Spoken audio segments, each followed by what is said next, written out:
things. And welcome back to the Off the Clock Show. Joined again with your host, Sean Gervais from OrbisX CRM, as well as Marshall Hill from the Pints and Polishing Podcast and Hyperclean Car Care Products. How you doing, man? Doing good, man. Just trying to squeeze in here. Fair enough. In. It's a big elephant in the room. Not sure if there's much more I can get into that picture. You're just going to jump into it, huh? Yeah, I mean, you got to. Yeah. So let me squeeze back out and let's talk about that elephant in the room. Talk about that elephant. Jesus, yeah, that elephant made some steps, man. Woo. That was, yeah. How do you feel though? Like when I have a competitor that goes out, I feel multiple things, right? I recently had a local competitor that, we went hard at each other years and years ago. I mean, when I was breaking into the industry here, that's what it is. You break in. I mean, you don't just walk into a place and they go, "Oh, we never had something like that. Here, take my money." That's true. Wouldn't that be nice? Doesn't Wouldn't that be nice? Jesus. Wouldn't that be nice? No, you have to go in. You have to find out who's got it. You have to then figure out a way to get them out. And then you have to defend that ongoing. Yeah. Because once you get them out, they're going to come right back, try and get in. And this guy was great about coming in with $5 less. Like, hey, let me come in. He was the guy that would give products away, right? Give everybody a discount. And, a lot of people would love to buy from him because, he'd let them run a tab. Oh, Jesus. Right? You start hearing all this, you just go, it was very difficult to compete against the guy. Very difficult. Yeah. But on the flip side, you kind of know, well, you didn't run a good business, and there's part of me that feels some satisfaction of knowing the purge is doing it the right way, right? The purge of the economy, the purge of, if you don't have what it takes, the purge of discipline really is what it comes to. Yeah. If the purge right now is discipline, if you haven't had the discipline, you're getting purged out. If you got discipline, you're working yourself through it. And I find that when this isn't the first national brand that has now taken a helping hand, so to speak, from somebody else. We had that car wash brand out of California that those two brothers used to own. They got it from their dad, then had to give it away. They don't own it anymore. You got this online company that you had to compete with. They no issues with them personally. They just never seemed to really care. It seemed like, right? Like when I was around, they didn't seem to care about the people. So I wasn't there. I'm out. Right? Like I could see that very quickly. And I was like, yeah, I'm out of here. It was about what they used to do and how great they are. And it's like, cool, man. See ya. Yeah. So there's times like that where I think of those and I think of this guy, or think of the car wash group. Then you just go, the purge, we talked about the migration is the analogy really that we give, and this migration that's happening.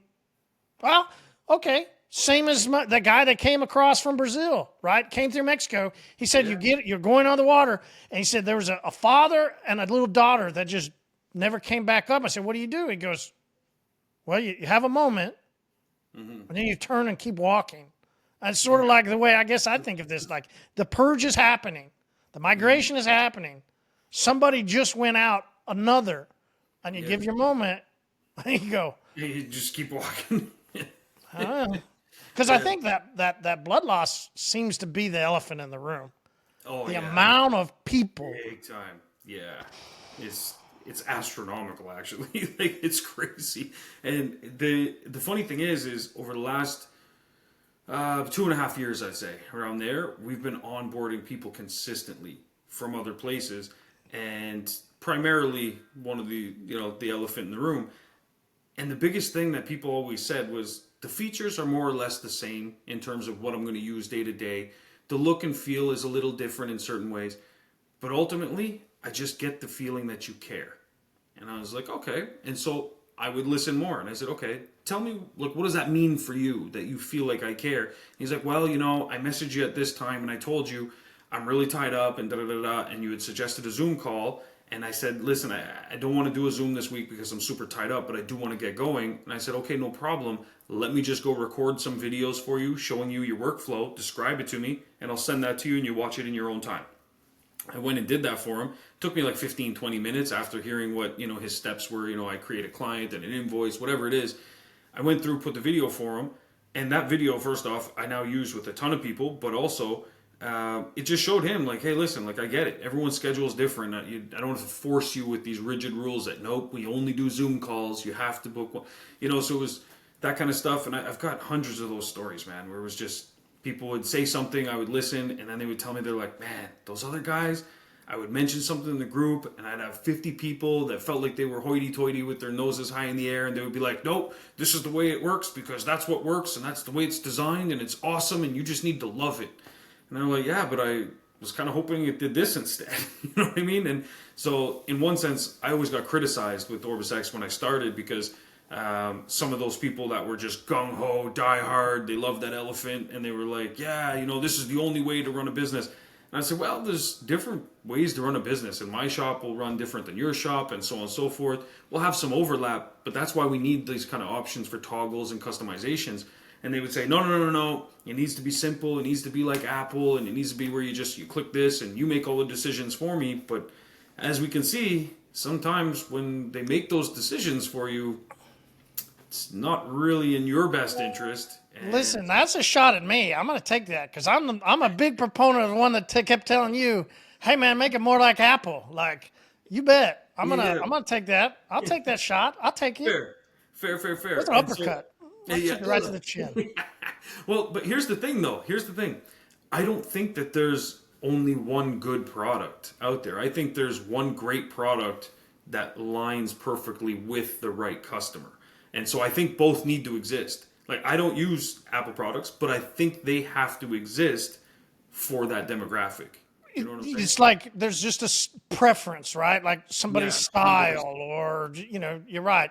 Two people could look exactly alike. Well, twins. You could use that example. It was great, absolutely. Great analogy, right? Exactly. Like, they can look exactly alike, do the exact same things, and dress exactly alike, but they might have some different needs. They might listen to different music. It's like there's something that's where there needs to be. Which is why everybody always says there's plenty of cars on the road, right? Yep. Plenty of people out there. You don't have to go fight for the same people. You don't have to be that guy. So many detailers are so scared, right? They're scared about, there's not, but there's plenty. So there's tons, massive amounts, and it's going to come down to style, people's preference of you. And also, let's talk about this because you had to go into the industry, right? I think you even shared a second ago and shared with me, right? Like, go in, as you face some of those challenges of marketing because you went into groups, you went around, you marketed, you kept trying to tell people, hey, this is OrbisX, here's what we do. I think there's listeners who could gain some stick-to-itiveness, if that's a word. A little fire in their belly, maybe some, hey, okay, well, I get that. I took plenty of those type of comments from people when I was out. So Sean was able to make it. Maybe I can too. 100%. Yeah. I mean, he's from Canada, by the way. So we're built different. But but listen, you know what? In the beginning, it was tough. It really was. And I mean, continues to be. Business is not easy. Like, what we're doing as business owners is literally like the 1% of the world. You know what I mean? It's even less than that, I'm sure. It's probably like 0.0 something percent. If it was easy, like, everybody would just do it, right? But then everyone's doing it, so now it wouldn't really exist at the same time. Do you know what I mean? Like, it's because we need employees, we need staff, we need people to do things, get things done. You need the whole ecosystem. But it was difficult in the beginning, big time, because there was already someone out there. Now, there's a few platforms that were out there in the space already, and there was one in particular, this elephant, that everybody was like championing, and this is the only thing that needs to exist, and everything else is garbage, and this and that. And so I was just sharing with people, like, hey, listen, these are numbers I'm doing at my shop. This system's really helping. There's alternatives out there that can do a lot more in terms of the marketing and growth side, not just like exaggerated Excel sheets. So it's worth taking a look at. And I was sharing my story. I was very transparent with it. I even wrote a book outlining how we started the shop, how we built it, integrated the software. I shared, things with people all the time, what we do at our shop and how we use OrbisX to help it grow, automate, so on and so forth. But in the beginning, the backlash I was met with, it was unbelievable how many people just have no faith in like anything. They're like, oh, there's already someone doing this. You should just stop now. There's no point. And it's like, Jesus, man, like, are you sure you even want to be in business? Because, like, there's other detailers. You should just stop now, I guess. There's no point. You know what I mean? There's car washes. There's products they can use at home. Like, you should just give up then. Like, that's... And so I think a lot of people looked at it and they said, oh, Sean, you were fearless. You just went in and you just, pushed and pushed and pushed. And I agree. There's an element of the absence of fear. But at the same time, there's always fear there in business. There's always... If things going to work out, things going to not. It's not. Don't you think that's actually the motivation? 100%. 100%. It's actually the fear. The fear becomes the motivation. That's a problem. The minute you get comfortable, and that's where I think, I've seen this happen in other industries too, and with other people, and when companies get too comfortable with something, and they're like, oh, we're on top because we do this and we do that, and we look at all our trophies and all the shit that we've done, and then they lose sight quickly of what their user base actually wanted and what people want in business. They lose sight of that and they prioritize other things. And that's where, for me, like this whole, I'm a man, I've got flaws, you know what I mean? Everybody does. But the difference is I see a lot of these other companies that are similar to the one we're talking about where they just seem to walk around with this, like, a chip. You know what I mean? Like the chip on their shoulder. I got the same vibe. Like, I've never even talked to them. And after, I think it was like 2 months or 3 months of OrbisX existing in these groups, someone mentioned to me, they were like, oh man, I was trying to share something to you and I couldn't because you're blocked by the person or something. And I was like, who? And then they told me, and it was the CEO. And I was like, we've never even talked. Why did he go out of his way to block me on Facebook? I was like, that's crazy to me, stuff like that when it happens. And I'm like, so it was one of those whole, like, they've got the members only club and this and that, and they felt like there was some, and it's hard when you don't have a shop and you're not running the business and you're trying to communicate to that audience. And so then you're like, okay, well, we'll partner with someone that has a shop and we're going to buy some street cred, basically, and then, all this, you're still going to end up making decisions that are just strictly based on your business and your business alone and not your community or the members that are out there eventually, because you're not really in touch with them in that way, and that was the feedback I got a lot along the way, was that it's nice to have someone that just listens, someone that responds. Then other people would say, yeah, but their service, their customer service is top notch too. And then they'd be like, yeah, top notch in terms of they'll respond, but the response is what matters, like the content of it, And so they would say, Sean actually took the time to listen. Sean responded, listened to what it was, and then went above and beyond, offered suggestions and stuff. That's how I built the community, and it was just pure discipline. Just religiously, every day, this is what I'm going to do. It became my mission, my mantra. I was just beating that drum that this is what I'm going to do. I'm going to help thousands of detailers. And I was like, I'm not going to stop until I have thousands of people just messaging me saying, man, your software changed my life. Man, your advice changed my life, this and that. And I keep a folder. I think that helped. I keep a folder with screenshots of people's messages, Facebook comments, things like that. When people will say, like, OrbisX for the win, OrbisX all the way, OrbisX changed my life, OrbisX this, that. People send me messages. I've gotten gifts. Someone sent me a personalized wallet before. I got custom toques people sent me, like different things. It's those kinds of things that really, those are my trophies. I could give a shit less if I, sponsor some detailing event or if I this or that. I don't know. I used to make fun of you for one that you used to sponsor. I know, and I've stopped now. So making fun of me did work, but yeah, it's funny you say that. So there's a funny story there. They didn't stop though, if you notice. No, they didn't. They kept sponsoring that group and those people, and yeah. Boy, that crew just oh yeah, Google down your money. Yep, 100%. And for me, I was told that I wouldn't be allowed to at one point. And so then I was like, oh, we'll see about that. And so that was, for me, I was like, I'm going to do that. And then I framed it in my gym downstairs. And so when I'm down there and I'm exercising, I'm like, oh yeah, couldn't do it, right? Yeah, okay. So it was Bob Eichelberg. He was at that time This was Mobile Tech Expo 2017. 17, yeah. Mobile Tech Expo 2017, and that's where I went and launched my Max the Jeweler. Okay, yeah. It was my private labeled polisher that I put into the market.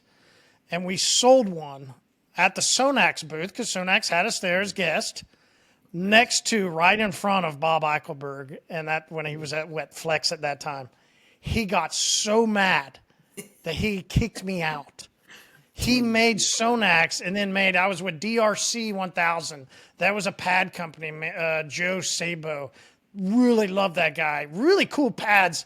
Something happened to him, and I don't know. I wish his pads would have made it. He had some really unique patent pads that had this increase in the middle, so it kept all your product pushed out. It was a genius idea, and I don't ever know what happened to Joe, but really great guy.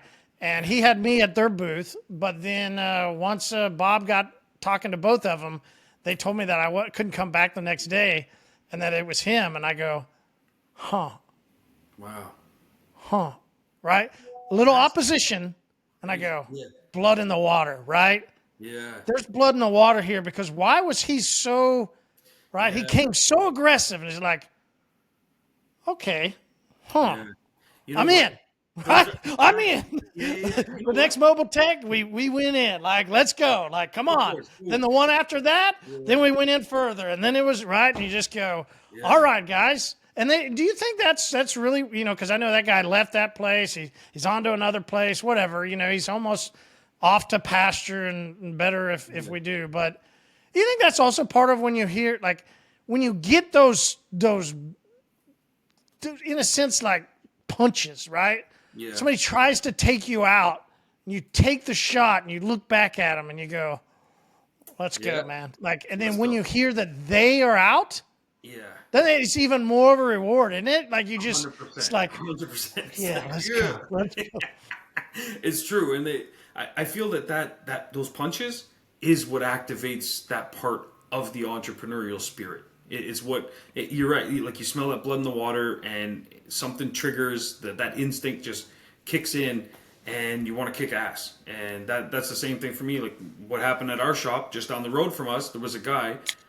He was upset because we were doing a lot more tints than him, and at the time we were selling XPEL tints.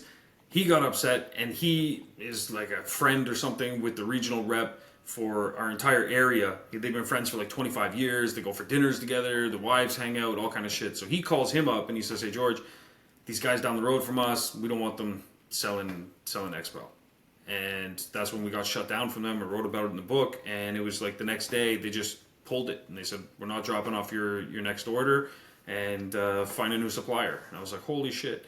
And then I said, out of curiosity, what the hell's going on? Why?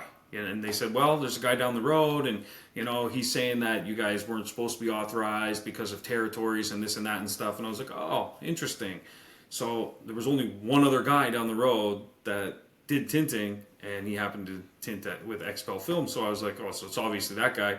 Anyway, we popped in and just said, hey, maybe we could work together instead of against each other and this and that. He wasn't having it, slammed door in our face, all that kind of stuff. Anyway, we got another supplier. We got read up with tint, started pumping out jobs. It made us want to go 10 times harder. And then we partnered with 2 shops that are on either side of him. And the 3 of us just destroyed him. And so then I get an email, maybe a year and a half ago. Hey, we had a conversation one time about us working together. I was thinking maybe, we could revisit that or something. And you know what? Sure, I got bay number 4 open. We pay $18 an hour.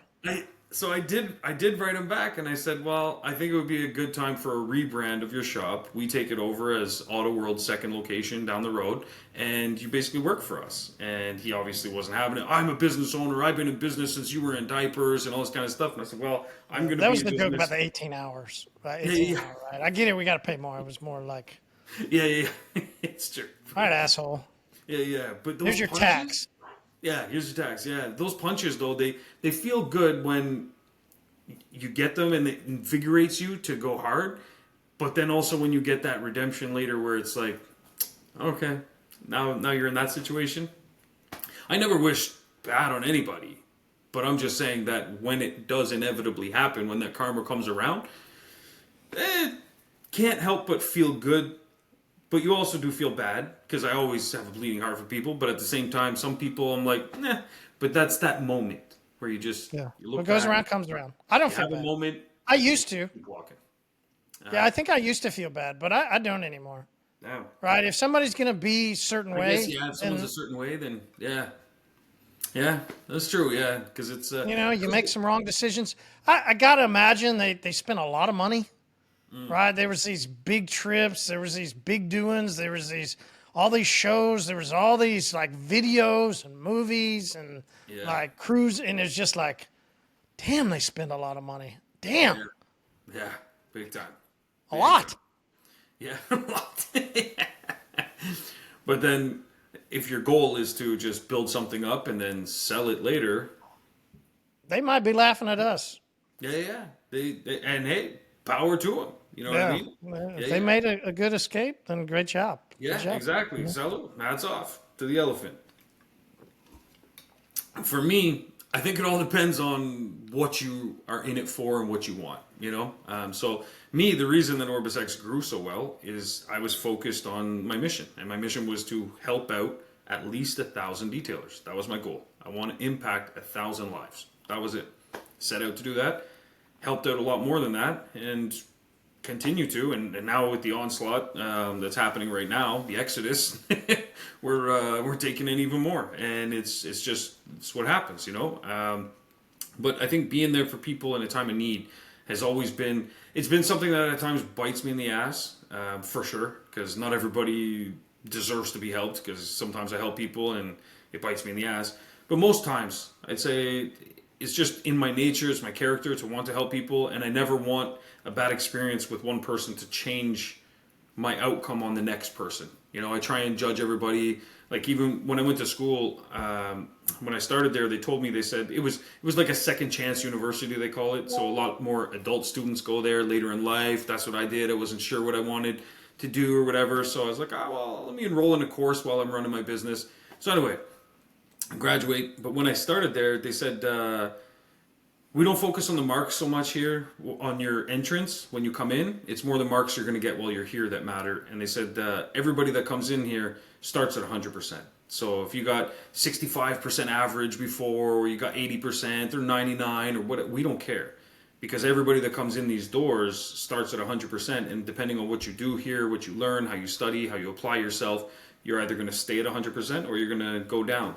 And I look at that with a lot of people. My business partner Nick's a little more cynical on the other side. So when we hire people, we both have to be there, because sometimes I'm too, oh yeah, this person seems absolutely perfect, and nobody lies to us, nobody this and that, and he's looking at it like everybody lies, everyone's full of shit, and so we need both of us to balance each other out. But I do think that, like, we've had some horrible employees over the years, and we've had some amazing ones, and so I never want that to cloud my judgment. And I look at it the same thing when I'm talking to customers too, and I think that's why I can go into every interaction actually caring about them. Because like I've heard people that they joined that group from the elephant, and they told me, they were like, man, I joined and I suggested one thing and they barked me down, and they said, no, we heard that from 5 other people before, and they bitched about this and that and stuff. And he said they just attacked me, and he's like, fuck, I'm new here, I just asked one question, like, holy shit.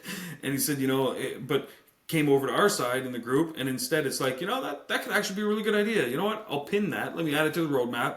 We'll circle back on that. And are you available for testing if we do go down that road? Oh yeah, sure, it'd be great. Like, why not? Like, why put up these roadblocks? So I think that's a. Do you think some of it has been because of you've been doing it for so long, and then they got into it, right? Which is what they said, right? They made all their money elsewhere.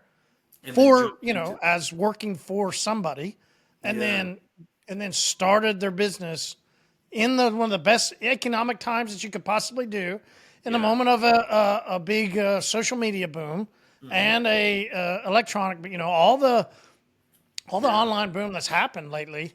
They were able to ride that wave while not exactly practicing the best business, it doesn't seem like, but somebody that's been in business for longer then knew the routes to take, knew the loopholes, knew not to spend so much, knew not to go so crazy in some sides. And I think there's definitely some of that practicality of it that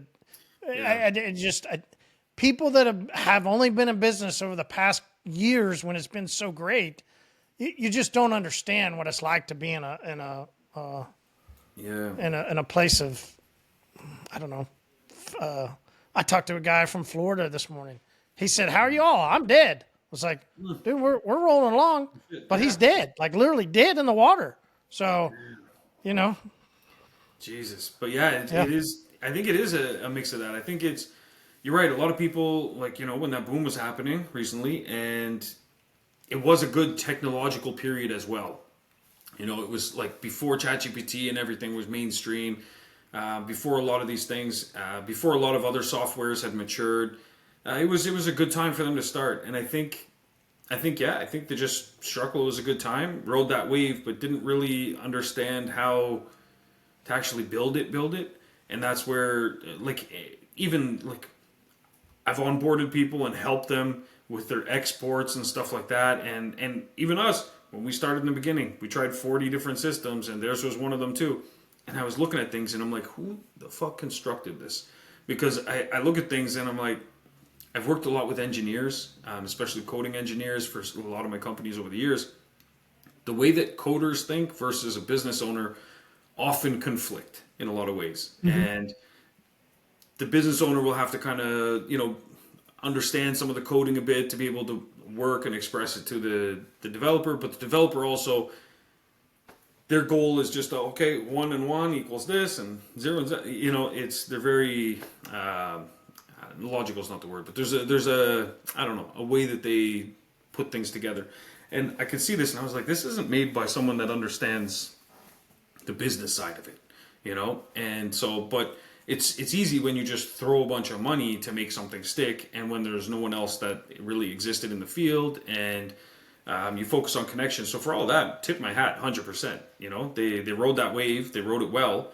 But I just think that it's one of those things where it comes to like staying power and longevity, where it's easier to lose touch, I think, because they haven't had to go through all the other pitfalls and everything like that. Whereas, like every business I've ever had, I've been self-employed my whole life, and it's been literally that.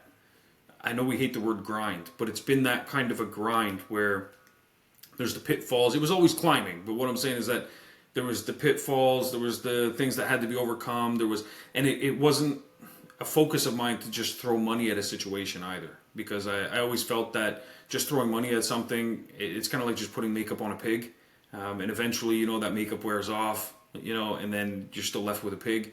Whereas if you actually build it properly, that's how you build something that lasts. And like that's how my marketing agency, Creative Designs, it's still around to this day. And we've reduced our clients and just pick and choose because we don't want to be the cheapest in town. But we still work with Toyota, we still work with Harley Davidson, and so I started that business in 2005. And so now it's 2025, and it's still kicking around.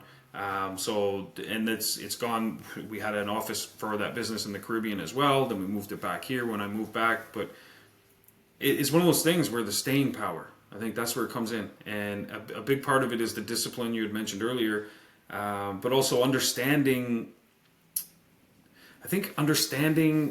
your customers. It's all of it, really. It's hard to explain, but it's understanding your customers' needs and wants, and focusing on them first, and then understanding your staff as well. And then everything else kind of falls into place. So like me, I'm struggling with something right now that I'm fixing, which is has to do with leadership. And so, I think I'm a good leader in the sense of I love leading. And I know it's not for everybody, but I love it. My staff, I always. What is it you love? What do you love about leadership? What do I love about leadership? I feel that a lot of people in the world don't have direction. I feel that and it's not that there's some leaders that think they want to lead because they think they know best, but I actually lead because I think that the people I can work with and help, they have the best in them, the best version of them, and they just don't know how to apply themselves or something. So like leadership can come in a lot of ways. It's partly why every year I help out at least 10 or 20 entrepreneurs in different industries, not just detailing, but different industries too, that are kind of lost. They're struggling, but they've got something good there. They've got a lot of the good pieces. They need some mentorship almost. But for me, the difference is like mentorship is more like a full-time position, whereas leadership, I can lead from afar, and then just my goal is to withdraw myself, right? I think a good leader isn't always on the battlefield, kind of thing, right? Whereas if I was doing a mentorship type thing, or one of these gurus that explains marketing, like I'm a guru at this or that, you're heavily involved all the time, usually charging a fee, so on and so forth. But leadership comes in a lot of different forms. Like even with my kids, I'm a parent, but I'm not raising children. I'm raising adults. They are children, but the goal is they become adults. So that's more of a leadership role for me. And I think that everybody has greatness in them for whatever they want to apply themselves to.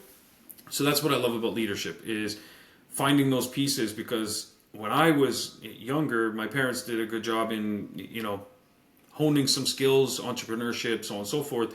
But there were a lot of areas that I felt I wasn't led very well. So I was very much told to focus on certain things with business and stuff, but social life was something completely like overlooked by them. So it wasn't, and I felt lost because of that. So like when I went to school, a lot of the kids were talking about like video games and stuff like that, for example, and I had no experience with that because my parents said video games are a waste of time. You need to focus on business and learn this and learn that, and so that was a big focus. So when I went to school, they didn't really understand that, so I felt lost, and I knew I would always be good at things, but I needed someone to kind of like lead me in certain ways, and so I feel like I can help a lot of people in that way. So yeah, I don't know, it's kind of a weird thing maybe, but that's well, I'm glad you mentioned that. Everybody's got their different styles of leading. Yeah, 100%. So that's why I always find it interesting to see what people say about why they lead, right? Why they lead, yeah. It's true, because leadership's a funny thing. Like a lot of people think leadership is just a position, right? It's like, well, if you're the boss, you're the leader. And it's like, no, sometimes you might have someone working in the mailroom, and they're a leader. And if you don't believe me, look at any company that has had like a protest, where like all the employees gather around and they're pissed off at like the guys up top, the managers or whatever. That's from someone that was a leader. They gathered around a bunch of people and they led them into, so leadership can come from all different directions. It's not just a position per se, like a hierarchy, like, oh, since that's your manager must be your leader and he's leading you and so on and so forth. It's leadership to me is more of a thing. It's like, for me, for example, I'm one of those like get it done types, right? I like to just, I have this to do. Let's not spend much time talking about it. Let's just execute. Let's just do it, get it done, and then it's over. Now we move on to the next thing. And then if we get more things done, the sum of everything is us winning, basically, right? So not everybody's like that, though. Some people operate better if they do a slower pace, but they do something very well, and they don't have to fix mistakes, and they just get it done. So they won't be as productive in terms of overall numbers, but they will be more accurate, for example. Or they will be able to teach. Maybe that person, they're slower, but they can slowly teach the guy that is going to be fast and get shit done quickly, right? And so finding a good leader, to me, is finding the strengths in those people, in the team, and then putting them where that strength leads. So it's to me, it's the difference of like, Montessori schools where they focus more on like what kind of stuff you like, what your passion is, what you're good at, and then they try and mold you into a career that's going to follow that versus, oh, you have to learn 30% math, 20%, science, and 15% English, whatever, because that's what everybody has to do, and then these are the career choices. Like, it's a very different way to look at the world, and I think the leadership is the same way. So I always felt like everything that I was doing was leadership, though. And so I was like, okay, so if let's say a deal's at risk or something and I'm worried that someone's going to mess it up, I would find a way to step in. And sometimes me stepping in would be me literally just closing the deal and being like, that's how it's done. You know what I mean?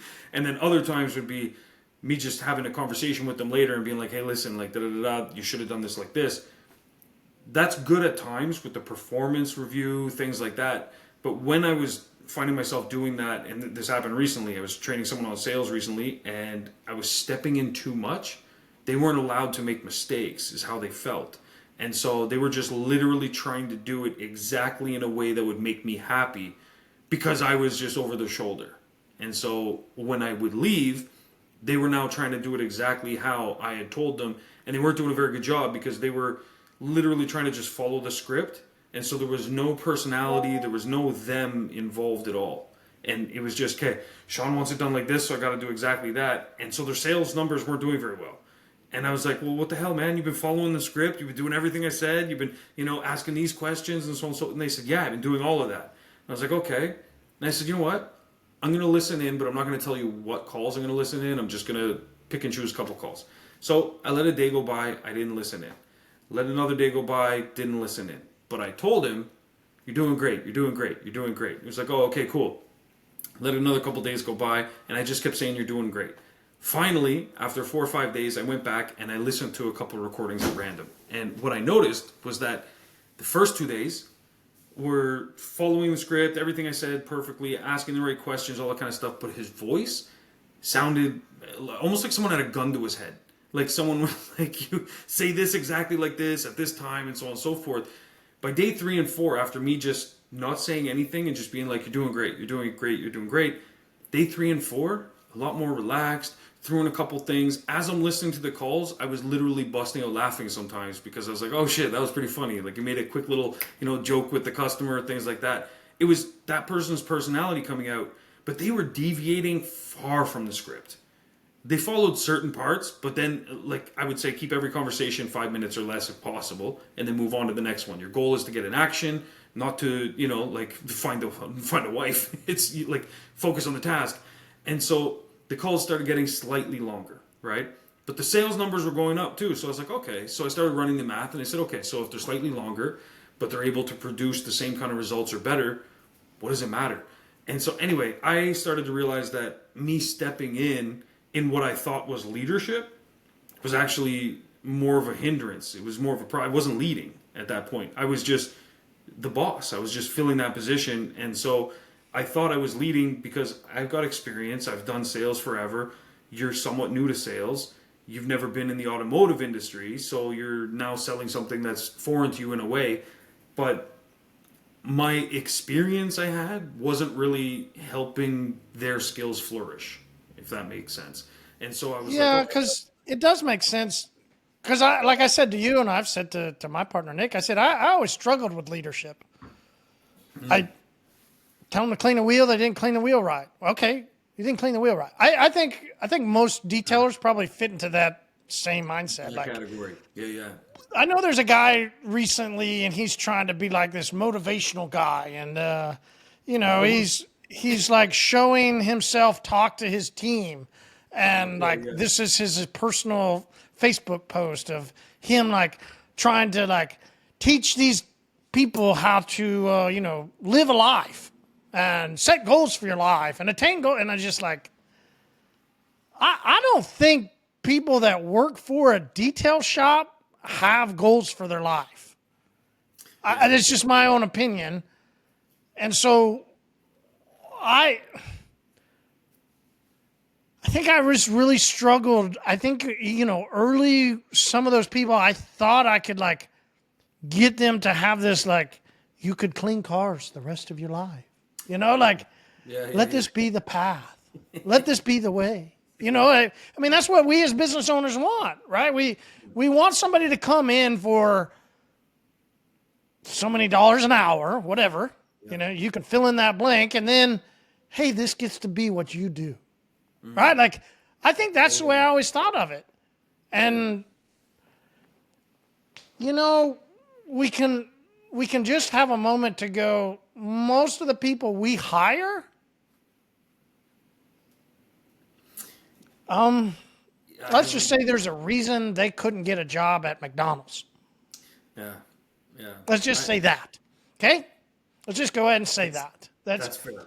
If I look back at all the hires, I would say... and so we're having to work with a segment of society.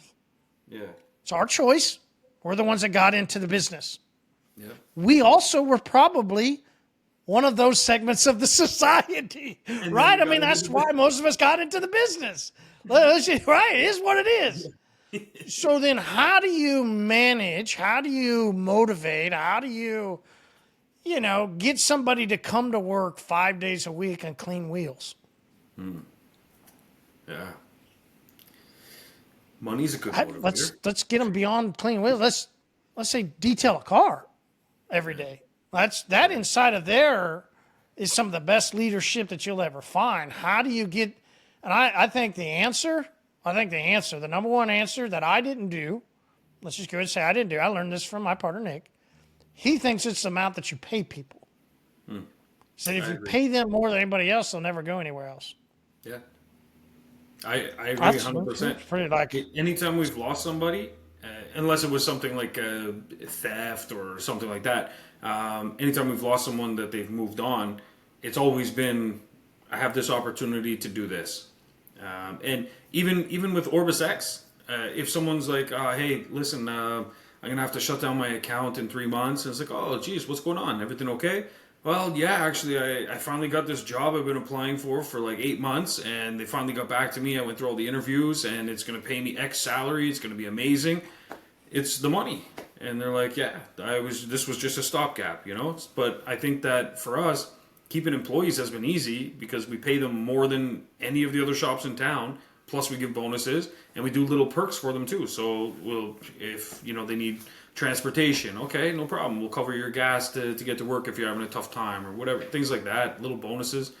It's money. Money's a big motivator. So the chess piece is, and trying to figure out how do you pay people well enough to keep them around, yet still make enough for you to keep going and the business there is the challenge that most detailers have. Yeah.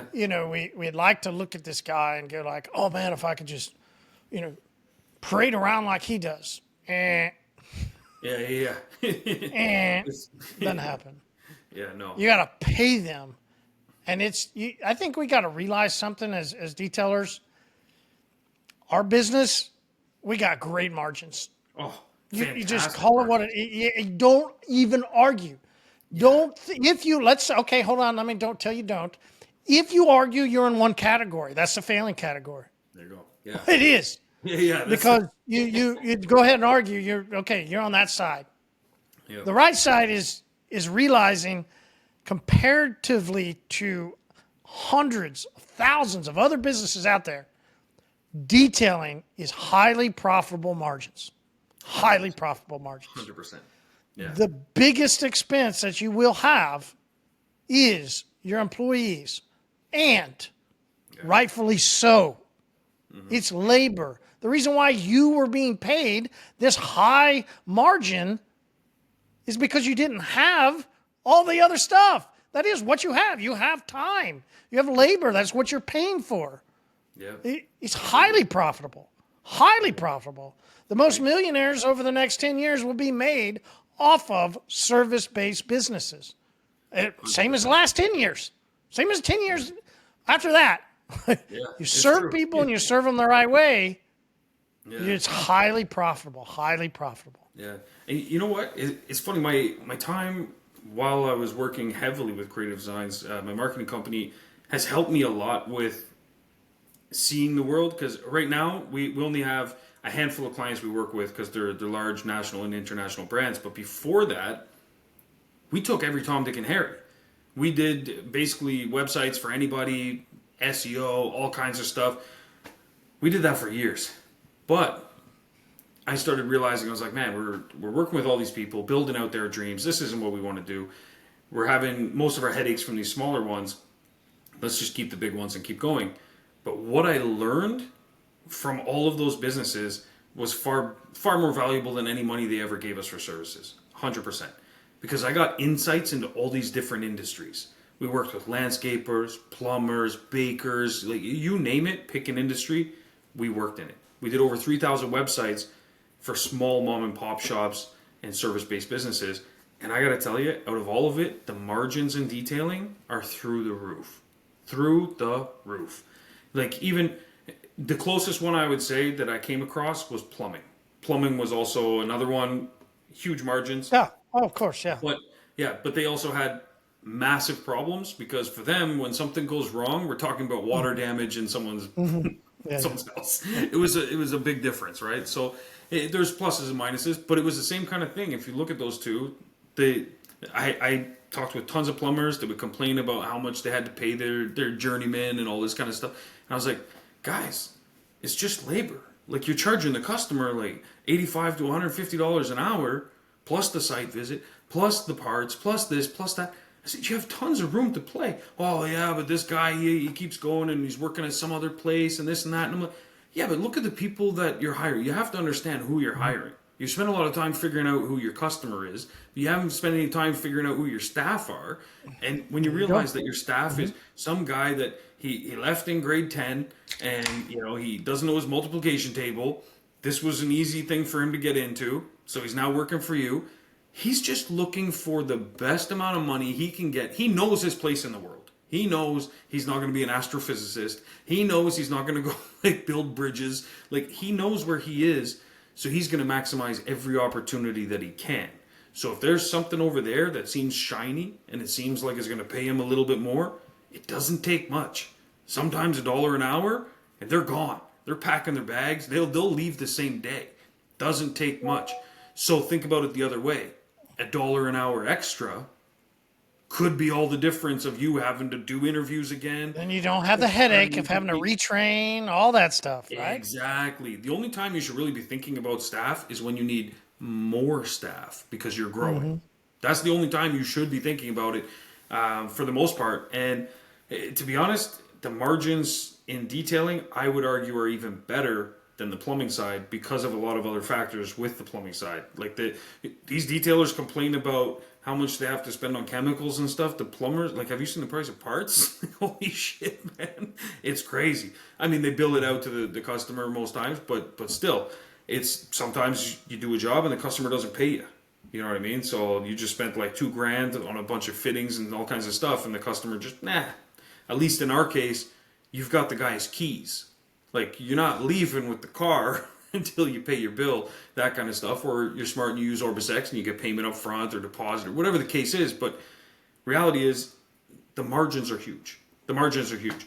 Some of the worst industries I saw, like almost every baker that we ever worked with, some lady was her dream, open a bakery. And as we're building her website, I just knew. I was like, 6 months from now, she's no longer paying her bills. I can tell you that right now.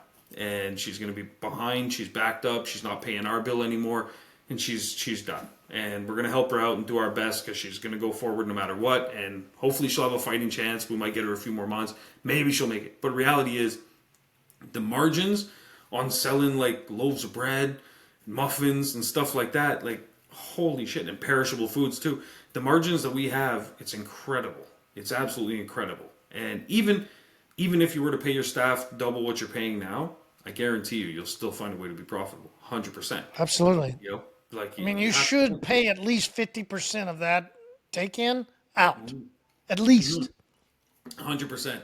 I know. I think that's the problem. A lot of these guys, they see the number coming in for each job, and they say, ooh. But then when it comes time to pay the piper, it's like you go to a restaurant, fancy restaurant, when you're hungry. Yeah, I'll take this, I'll take this, I'll take this, I'll take this. Now that you're full and the bill comes, it's like, ooh, wait. Nah, I don't know if I want to. That same thing that happens. You see, $500 coming in from a ticket, and you're like, ooh, but I have to pay my staff this and the chemicals. And now you start saying, well, how much is a microfiber? And you start to do all these crazy calculations. And it's like, geez, just relax. You should be paying, 50%. I agree. Or more, like, Jesus. I think that a lot of them, they want to keep at least 80 to 90%. And I'm like, it's not going to happen. It's not going to happen, my guy. Like, it's crazy. If you want to sustain for a long period of time, there's only few people that I know that 40 plus ages, they're over 40 and still rocking. Yeah. Jeez. You need people. You need people around you. We're in the people business. Yeah. It's the only way you're going to make it. Have 100%. People around you. 100%. Yeah. Even if, I know there's a lot of guys that want to be solopreneur forever, and I get that, but you have to factor in, okay, you're young, you're healthy, until you're not, until you get in an accident, until something happens, you need people. And the sooner you can get that ball rolling, like the getting that established when you're young, it's going to be a lot easier while you can participate. Sean, were you that person too that never thought something bad was going to happen? Like No. when you were young, did you used to think, yeah, I got that? Like I was that guy. I never thought my body would go. I never thought I'd have any problem. Like I was like, oh, I'm fucking. Everybody else says this, but not me. It was definitely me. Yeah. The reason I wasn't like that, I was in a very specific situation though. My parents had a business, and my mom got a ton of surgeries. That she dislocated her shoulder while she was playing, or her collarbone while she was playing soccer. Her knee dislocated that as well. She got 11 staples in it. She wasn't able to operate the print machines anymore. Prior to that, she was young, she was healthy, everything was fine. And it was at that moment she said, shit, I need to hire staff. But now she's trying to hire staff and train them how to use a machine when she can't operate. She couldn't even lift her arm past here. And so she couldn't work the press for the t-shirts. And then her knee, she could barely walk because she had 11 staples in it. And she was the one that taught me most of my business stuff when I was young. And she told me, she said, your looks will fade. Your brain will probably fade. And she said, your body will definitely fade, no matter what. And she said, you need to establish a business early. And she's the one that told me, unless you have staff that can run it for you, you don't have a business. Because a business is something that you can sell to someone else. You can't sell yourself, so you have to build a business. Because then you can always sell it to someone else. Or you can have someone run it. But until you do that, you're at risk. And so she always told me, she said, your goal in life has to be minimize your risk. So I was thinking about that from a young age, and I was like, okay, so this goes back, when she told me that at the time, believe it or not, I don't know if this counts as a business or not, but I realized the kids at the schoolyard, I was still in school, and they all, for some reason, loved Kool-Aid, but not to drink it, they loved just the powder. And so I realized, I said, oh, they're having to go get it at the store and then bring it to school, no problem. But what if it was already at school? So I started just buying a bunch of them in bulk from the convenience store, bring them to school, sold them for twice as much. Whatever, you know? So anyway, I started getting other kids. I said, hey, you're going to be in charge of the purple ones. You're in charge of the red ones, so on and so forth. And I had people out there. My parents called in. They're like, yeah, listen, he's got to stop selling this shit. And my parents said, listen, until you guys remove the vending machines from the school that someone else has put in here, we're not telling our son shit. And so they just let me keep going. But yeah, but I learned, I was like, you got to have other people helping you out, because I would rather make $1 off the backs of 100 people rather than 100% off my own back, because my own back might not be there. And so that's where you need to start planning for it now. And if you do it when you're young and you do it while the business is growing and you're still passionate about it, you'll never lose the passion of the business, because you're not the one that's like, I don't want to do the detail anymore. My back is killing me. You're not worried about that. You're like, I'm going to wake up, I'm going to do payroll, I'm going to do some advertising, I'm going to think about the business and how I need to do this and that. That's going to be your function. And that's what I've been doing for the last 10 years of my life, is that aspect of things in all our different businesses. I'll start a new business like Auto World, work there for 4 or 5 months, then I bring in a crew. That's the goal. And so my wife was there with rubber boots on in the beginning. She was helping me detail some cars. We had no idea what we were doing. It wasn't rocket science, but you have to realize that because it wasn't rocket science means that you're going to have that rollover of staff, most likely. You're going to have competitors pop up for a few months and then disappear, and other competitors that join it. It's just the nature of the business. When you have those high profit margins and there's a low barrier of entry, like you don't need, despite what the industry might tell you at times, you don't need certifications. You don't need any of this shit. You just need a bucket, some soap, and you literally could start tomorrow. Should you use proper products and buy, Hyper Clean? Absolutely. But I'm saying, if you're wanting to start tomorrow night, you could just take a bucket and some soap, and you literally could start tomorrow night and then place your order as you go. But same as landscape, right? You can go buy a mower and just start mowing the yard. And then you just get to it. Yeah, gutter cleaning. You need a Home Depot pail and some gloves and a ladder. Just get up there, and there's all these things. And so you look at that kind of stuff. By the way, the gutter cleaning side, I thought about that the other day, and I recommended it to a buddy. I'm going to see how it pans out, but it works great for maintenance plans for details as well. So because there's a lot of detail clients you want to get on, that monthly or weekly schedule. But there's some that are like, I only do it, twice a year, something like that. Especially like the older folk that don't really drive their cars that much. Anyway, there's an opportunity there, I think, because he's going to start. He does gutter cleaning, he's Because you can, pitching. there's a lance that you can buy that you can use your power washer and then just connect this lance, and then it just goes up and sprays the gutters as you go. I have one, yeah. On the end, it goes like this, and it just, it takes all the pressure washer there. It takes, I don't know, 4 minutes, and I can do, like the one side of my house, 100 feet long, takes me 2 minutes. I just walk along the side, It's like, There's those things out there, but quick upsell, you're already there. Like, come on, like it just makes sense. But that's where I think paying your people properly is the way to stay in business. Having people is the way to be in business, and then making sure that you listen to your customers is how you're gonna just grow your business. So I think it's those pieces, but it starts with, initially it's going to be just you, and you have to have a good rapport with your customers, build your customers, and then you've got to transition into that leadership role for a period of time at least. And we all don't like leadership to some degree, but some of us like it more, like myself. But you have to get into a position of leadership in a way to hire people. Once you hire people, if you don't like leadership, that's fine. Hire a leader. Have them lead. Just because you own the company doesn't mean you have to lead per se.